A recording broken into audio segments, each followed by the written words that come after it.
tell you something you already know. Today's wrestling fanboys, not all of them, but a lot of them, they're nuts. All right, they are freaking nuts. They seem to live in this online fantasy land completely detached from reality. I mean, it's like they're from another dimension. It's like they came out of nowhere. It's like this giant portal opened up and you see thousands of these neckbeard fanboys coming through. Then you see them waddling to the wrestling arena, and then you see the regular fans running away screaming. I mean, that's pretty much what happened, right?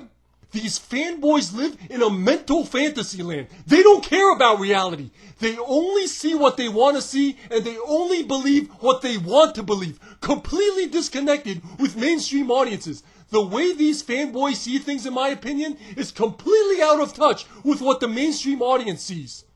When the fanboys see CM Punk, they see this epic megastar, this game changer that's going to make AEW #1. But when the mainstream audience sees CM Punk, all they see is this scrawny, aging, malnourished looking guy that they never cared about. So guess what? AEW's viewership goes nowhere.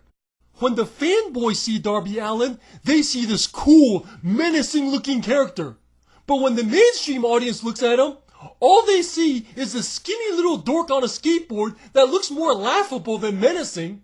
When the fanboys see Jon Moxley, they see this big, tough badass who is now more popular than Stone Cold. But to everyone else, he looks like this big oaf who looks like he never goes to the gym. When the fanboys see Adam Cole, they see this epic, charismatic superstar. But what the mainstream audience sees is this indie jobber who's so scrawny that the belt looks gigantic on him. I mean, look at this. This was on the front page of the WWE webpage. Can't you see how this looks to the mainstream audience? I mean, can you reasonably believe that this guy could beat Brock Lesnar? These fanboys reject mainstream sensibilities. They only see what they want to see, and they only believe what they want to believe. They're from another dimension. They obsess over these vanilla indie jobbers nobody cares about, and they want them to be on top. Like, in my opinion, if little Darby Allin fought Brock Lesnar, they would want Darby Allin to win.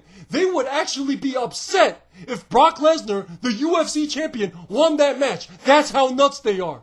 They want these intergender matches where these 90-pound schoolgirls fight these big, muscular 300-pound guys, and they want it to be a 50-50 match where the schoolgirl wins at the end. These fanboys come across as being out of their minds, and it's driving away mainstream audiences because the promotions are actually listening to these fanboys. And one of the most frustrating things about these fanboys is that they never get their reality check. They never reconcile their fantasy with reality. They act like CM Punk is going to be this massive game changer when he shows up in AEW. But then when he shows up and nothing really happens, they don't reconcile that. Then they act like Daniel Bryan is going to be this massive game changer when he shows up in AEW. But then when he shows up and nothing really happens, they don't reconcile that. They never face reality. They just keep living in that mental fantasy land where Johnny Gargano is a big star. Right? They only see what they want to see, and they only believe what they want to believe. They're from another dimension. It's like when that idiot fan tackled Seth Rollins, the Raw after Survivor Series. The fan tackles Seth Rollins. He's dominating Seth Rollins. He's on top of Seth Rollins the whole time. And it takes 3 guys to pull that fan off Seth Rollins. But then when you go online, you see fanboys like, yeah, you go get him, Seth Rollins. Thanks for going easy on him, Seth Rollins. Thanks for holding back your power on him, Seth Rollins. It's like, what the hell were you looking at? That fan was dominating Seth Rollins. He was on top of Seth Rollins the whole time, and Seth Rollins was underneath like, That's what they call Seth Rollins going easy on the fan? All right, these fanboys, they are crazy. They believe only what they want to believe. At no point did Seth Rollins ever have the upper hand, yet these fanboys are acting like he won. Right? These fanboys are living in a mental fantasy land. These fanboys are living in a mental fantasy land. They never get their reality check, even when it's right in front of them. This picture was taken in mid-December for a January Impact TV taping. The blue dots are seats that were still available. Look at how many seats were still available. Now, this picture was taken just a few days ago for an upcoming Impact TV taping in February. Look at how many seats are still available. This is embarrassing. So here's my question to the fanboys. If the Iconics are such big stars, then why does it look like this? If Zack Ryder and Big Cass are such big stars, then why does it look like this? Why is it that even after the Impact AEW crossover storyline, it still looks like this? Why is it that these fanboys never seem to get the reality check that the stars that they think are stars are not actually stars? Why do they seem to be mentally in another dimension? The frustrating thing about these fanboys is that they're hard to understand. It's hard to understand how they think, and it's hard to understand how they act. Like, why does it seem like they want wrestlers to be as small as possible? Why are they constantly on Twitter like, Tony Khan, please sign this guy, please? And then you look at the picture, it's like this scrawny little jobber. Like, why do they want that guy? How do they think that guy is going to put AEW on top?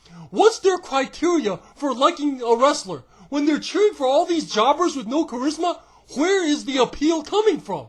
These fanboys seem to love to pretend that these indie darlings are these huge draws. Like, oh, Dean Ambrose is now bigger than Stone Cold.